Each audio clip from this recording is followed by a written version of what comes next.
Exodus 38 from the Net Bible. The making of the altar for the burnt offering. He made the altar for the burnt offering of acacia wood, 7 feet 6 inches long and 7 feet 6 inches wide. It was square, and its height was 4 feet 6 inches. He made its horns on its 4 corners. Its horns were part of it, and he overlaid it with bronze. He made all the utensils of the altar, the pots, the shovels, the tossing bowls, the meat hooks, and the fire pans. He made all its utensils of bronze. He made a grating for the altar, a network of bronze under its ledge, halfway up from the bottom. He cast 4 rings for the 4 corners of the bronze grating to provide places for the poles. He made the poles of acacia wood and overlaid them with bronze. He put the poles into the rings on the sides of the altar with which to carry it. He made the altar hollow out of boards. He made the large basin of bronze and its pedestal of bronze from the mirrors of the women who served at the entrance of the tent of meeting. The construction of the courtyard. He made the courtyard. For the south side, the hangings of the courtyard were of fine twisted linen, 150 feet long, with their 20 posts and their 20 bronze bases, with the hooks of the posts and their bands of silver. For the north side, the hangings were 150 feet, with their 20 posts and their 20 bronze bases, with the hooks of the posts and their bands of silver. For the west side, there were hangings 75 feet long, with their 10 posts and their 10 bases, with the hooks of the posts and their bands of silver. For the east side, toward the sunrise, it was 75 feet wide, with hangings on one side of the gate that were 22.5 feet long, with their 3 posts and their 3 bases, and for the second side of the gate of the courtyard, just like the other, the hangings were 22.5 feet long, with their 3 posts and their 3 bases. All the hangings around the courtyard were of fine twisted linen. The bases for the posts were bronze. The hooks of the posts and their bands were silver. Their tops were overlaid with silver, and all the posts of the courtyard had silver bands. The curtain for the gate of the courtyard was of blue, purple and scarlet yarn and fine twisted linen, the work of an embroiderer. It was 30 feet long, and like the hangings in the courtyard, it was 7.5 feet high, with 4 posts and their 4 bronze bases. Their hooks and their bands were silver, and their tops were overlaid with silver. All the tent pegs of the tabernacle and of the courtyard all around were bronze. The materials of the construction. This is the inventory of the tabernacle of the testimony, which was counted by the order of Moses, being the work of the Levites under the direction of Ithamar, son of Aaron the priest. Now Bezalel, son of Uri, the son of Hur, of the tribe of Judah, made everything that the Lord had commanded Moses. And with him was Aholiab, son of Ahisamach, of the tribe of Dan, an artisan, a designer, and an embroiderer in blue, purple, and scarlet yarn and fine linen. All the gold that was used for the work, in all the work of the sanctuary, namely the gold of the wave offering, was 29 talents and 730 shekels, according to the sanctuary shekel. The silver of those who were numbered of the community was 100 talents and 1,775 shekels, according to the sanctuary shekel. 1 beaker per person, that is a half shekel, according to the sanctuary shekel. For everyone who crossed over to those numbered from 20 years old or older, 603,550 in all. The 100 talents of silver were used for casting the bases of the sanctuary and the bases of the special curtain. 100 bases for 100 talents, 1 talent per base. From the remaining 1,775 shekels, he made hooks for the posts, overlaid their tops, and made bands for them. The bronze of the wave offering was 70 talents and 2,400 shekels. With it, he made the bases for the door of the tent of meeting, the bronze altar, the bronze grating for it, and all the utensils of the altar. The bases for the courtyard all around, the bases for the gate of the courtyard, all the tent pegs of the tabernacle, and all the tent pegs of the courtyard all around. Psalm 100 from the Net Bible, a thanksgiving psalm. Shout out praises to the Lord, all the earth. Worship the Lord with joy. Enter his presence with joyful singing. Acknowledge that the Lord is God. He made us, and we belong to him. We are his people, the sheep of his pasture. Enter his gates with thanksgiving and his courts with praise. Give him thanks. Praise his name. For the Lord is good. His loyal love endures, and he is faithful through all generations. Psalm 101 from the Net Bible. A Psalm of David. I will sing about loyalty and justice. To you, O Lord, I will sing praises. I will walk in the way of integrity. When will you come to me? I will conduct my business with integrity in the midst of my palace. I will not even consider doing what is dishonest.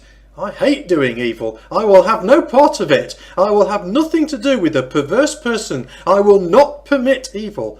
I will destroy anyone who slanders his neighbour in secret. I will not tolerate anyone who has a haughty demeanour and an arrogant attitude.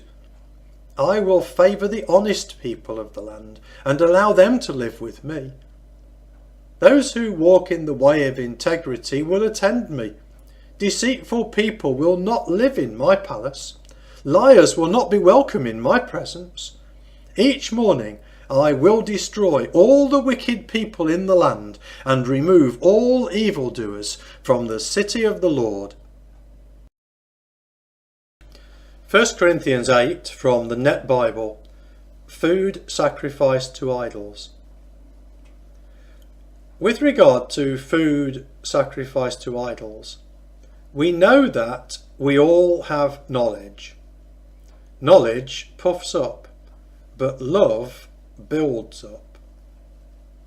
If someone thinks he knows something, he does not yet know to the degree that he needs to know. But if someone loves God, he is known by God. With regard then to eating food sacrificed to idols, we know that an idol in this world is nothing, and that there is no God but one. If, after all, there are so-called gods, whether in heaven or on earth, as there are many gods and many lords, yet for us there is one God, the Father, from whom are all things and for whom we live, and one Lord, Jesus Christ, through whom are all things and through whom we live. But this knowledge is not shared by all. And some, by being accustomed to idols in former times, eat this food as an idol sacrifice, and their conscience, because it is weak, is defiled. Now, food will not bring us close to God. We are no worse if we do not eat, and no better if we do. But be careful that this liberty of yours does not become a hindrance to the weak.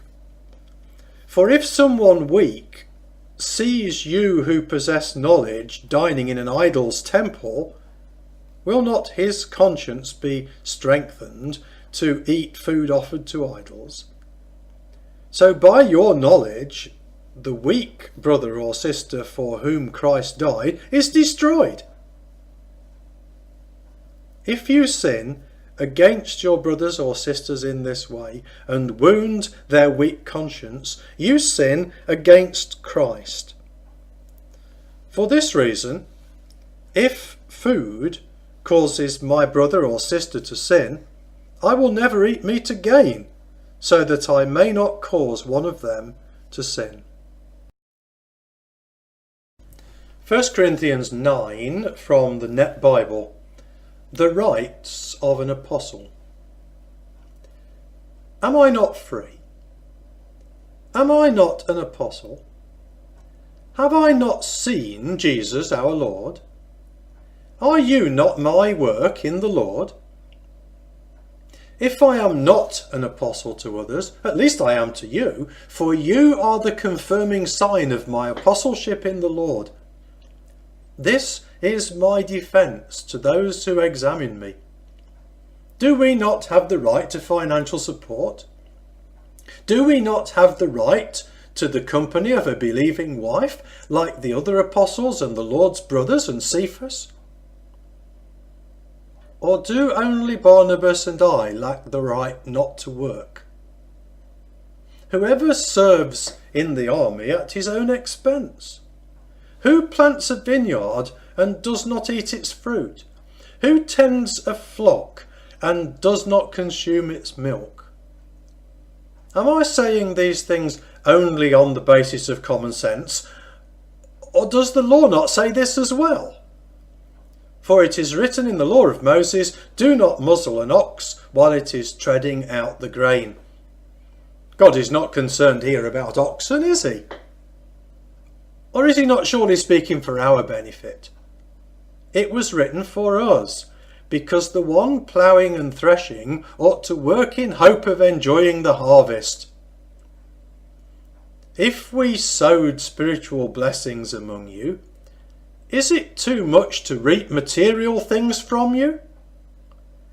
If others receive this right from you, are we not more deserving? But we have not made use of this right. Instead, we endure everything so that we may not be a hindrance to the gospel of Christ. Don't you know that those who serve in the temple eat food from the temple, and those who serve at the altar receive a part of the offerings? In the same way, the Lord commanded those who proclaim the gospel to receive their living by the gospel. But I have not used any of these rights, and I am not writing these things so that something will be done for me. In fact, it would be better for me to die than no one will deprive me of my reason for boasting. For if I preach the gospel, I have no reason for boasting, because I am compelled to do this. Woe to me if I do not preach the gospel. For if I do this voluntarily, I have a reward. But if I do it unwillingly, I am entrusted with a responsibility. What then is my reward? That when I preach the gospel, I may offer the gospel free of charge, and so not make full use of my rights in the gospel. For since I am free from all, I can make myself a slave to all, in order to gain even more people. To the Jews, I became like a Jew to gain the Jews.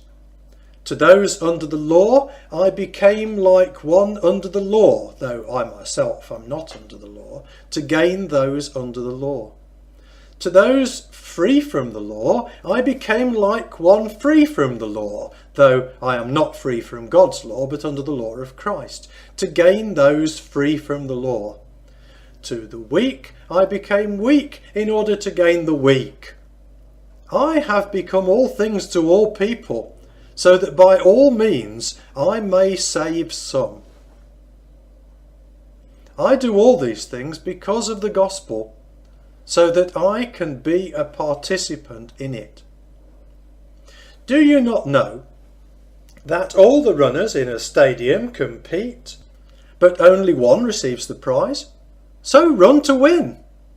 Each competitor must exercise self-control in everything. They do it to receive a perishable crown, but we an imperishable one. So, I do not run uncertainly, or box like one who hits only air. Instead, I subdue my body and make it my slave, so that after preaching to others, I myself will not be disqualified.